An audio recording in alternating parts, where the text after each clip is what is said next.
বহু প্রতীক্ষিত ত্রয়োদশ জাতীয় সংসদ নির্বাচন ও গণভোট 2026-এর প্রাক্কালে আমার শুভেচ্ছা গ্রহণ করবেন।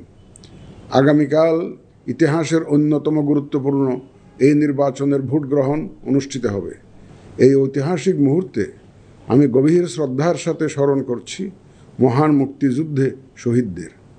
আরও স্মরণ করছি জুলাই গণ অভ্যুত্থানে শহীদদের, যাদের রক্তের বিনিময়ে আমরা আজ গণতান্ত্রিক উত্তরণের দ্বার প্রান্তে পৌঁছেছি।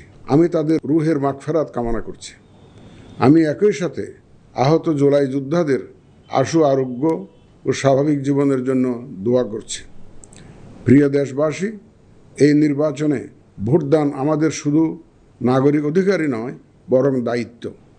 আমি আশা করি আপনারা সকলে সচেতনভাবে এই দায়িত্ব পালন করবেন। ক্লিক লাইটের সঠিক লোমেন দেয় উজ্জ্বল আলো, আর ফ্লিকার ফ্রি হওয়ায় চোখের জন্য ভালো। ক্লিক এলইডি সবচেয়ে বেশি উজ্জ্বল আলো। রাজনৈতিক দল, প্রার্থী ও ভোটারদের প্রতি আহ্বান, শান্তি ও সৌহার্দ্যপূর্ণ পরিবেশ রক্ষার্থে সকলে দায়িত্বশীল ও যত্নবান হবেন। ভিন্ন মত গণতান্ত্রিক প্রক্রিয়ায় একটি স্বাভাবিক বিষয়।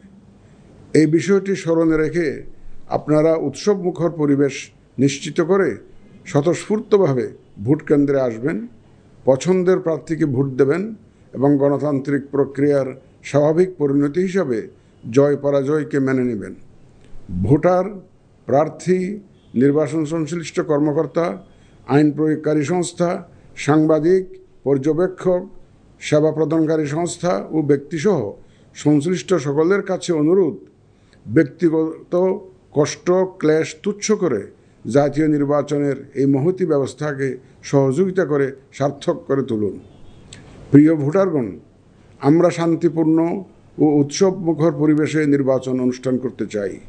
যে কোনো অনভিপ্রেত ঘটনা মোকাবেলায় নির্বাচনী কর্মকর্তা, মাঠ পর্যায়ে কর্মরত বিচারিক ও নির্বাহী ম্যাজিস্ট্রেট এবং আইন প্রয়োগকারী সংস্থাকে সহায়তা করুন। আমাদের সকলের সম্মিলিত প্রচেষ্টায় আমরা একটি সুষ্ঠু, সুন্দর, শান্তিপূর্ণ ও উৎসবমুখর নির্বাচনের সাক্ষী হতে পারব, এই প্রত্যাশা ব্যক্ত করে এবং পুনরায় আপনাদের স্বতঃস্ফূর্ত অংশগ্রহণ কামনা করে শেষ করছি।